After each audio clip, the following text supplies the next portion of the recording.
your morning routine doesn't necessarily make you happy.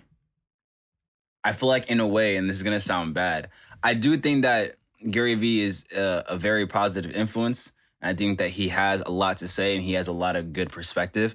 But I also feel like, you know, inside he might not feel that way truly. Mm. Yeah. Well, I don't know him as an individual, Me so neither. I'm not gonna speak on like if he's internally satisfied and has fulfillment in his life and shit. Yeah. I don't know because I don't know him.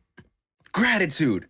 I think just generally speaking, uh, like the time of day is sacred. Days of the Yeah. week is arbitrary. That's man made. We to a degree. There is the concept of the Sabbath, which I think we talked about.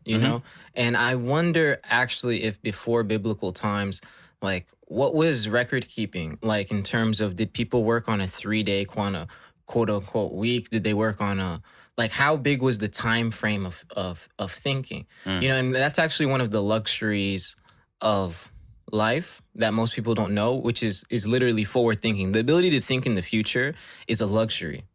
It's not afforded to everyone. Like a lot of people live day by day. They're like, yo, I need to make money today. I need to pay my rent today, right? And there's some people in society who think 5 years ahead, right? Who are like, all right, 5 years from now, I'm trying to do this, that, and they move and maneuver in that way. There's people who are so wealthy that they think, 100 years ahead, or they're thinking about their generations of kids and how everything's going to unfold, whatever. I'm wondering, like, back in the day, right? The concept of the Sabbath is like every so often, right? And in the biblical sense, it's every 6 days. After the end of every 6 day, the seventh day should be a day of rest. So like 6 days of work, 1 day of rest, and like different people exhibit this in different ways. So the Jews on Saturday, the Muslims on Friday, the Christians on Sunday, all working off of a 7-day work week, right? Before biblical times, like I wonder I'm curious, how long was a typical week, you know? Mm. Because it's kind of arbitrary outside of that concept of the Sabbath, depending on if you think that that's an instinctual thing, this 6 days of work and 1 day of rest, concept, or like whether you think it's like man-made also, in which case my argument would be, and still holds true, is that the time of day, going back to what we were talking about, is the most like natural and like sacred thing, because that's not something that we decide. Yeah. We decide the day of the week. We don't decide the time of day. So you should set routines and habits to the time of day as opposed to the day of the week. Yeah, I 100% agree, actually. That thought came into my mind a while back, actually, when I was considering, let's say, for instance, the people who built the pyramids. Just the whole concept of how they even built the pyramids is mind blowing. It's like, yo, how did y'all even know where to place this? And how are these 3 pyramids of Giza in alignment with the stars? Like, how did y'all do it?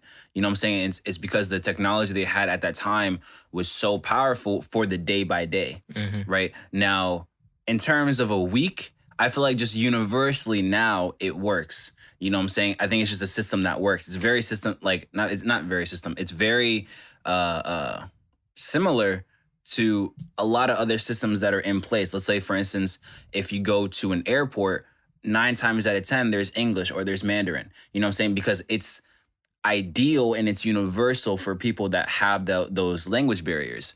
So similar to the week, I think people could have, before biblical times, a 3-day week, a 4-day week, 2-day, maybe even 1. They probably never even considered what a week was, or maybe they had.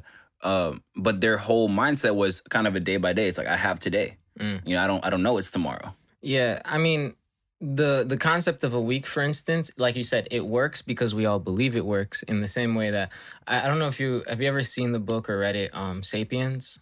No. It's called Sapiens by Noah Yuval Harari. Okay. And in it, he has this, or I don't know if it's his idea, but at least that's where I learned the idea. It's called like intersubjective truth, right? So like objective truth, subjective truth, and then intersubjective truth, meaning that something is true because we believe it's true, right? Like subjective is you believe it's true. Objective is because it is It's true, quote 'cause it's unquote true. facts. And then intersubjective truth is because we believe it's true. And that could be like the concept of the week, right? Or like you said, like the reason that Mandarin and English are at the airport in Arabic and you know. Yeah. I think you can have it's called inner subjective truth. Mhm. You can have those in communities. That's why like even there's islands where they're a civilization, but they're not civilized in terms of Western ideals. You know what I'm saying? They're very to themselves. Because I think that they had a inner subjective truth of like, we believe that staying on this island and holding our sacred values is the truth. And we won't allow anyone to interfere. Like I remember there was some people that try to interview them when a plane, Who? it was some civilization on an island. I'm not sure who. They flew in with the plane, and in the backside of the plane is just a bunch of arrows. Like they immediately told him like, "Do not come here. Like this is just us. Or so you're gonna get killed." But yeah, it even goes in with today. You know, like objective truth, I feel like it's like 2 + 2. Subjective is, I feel like in a way, it's like a preference. It's just a way that you want to choose to live your life.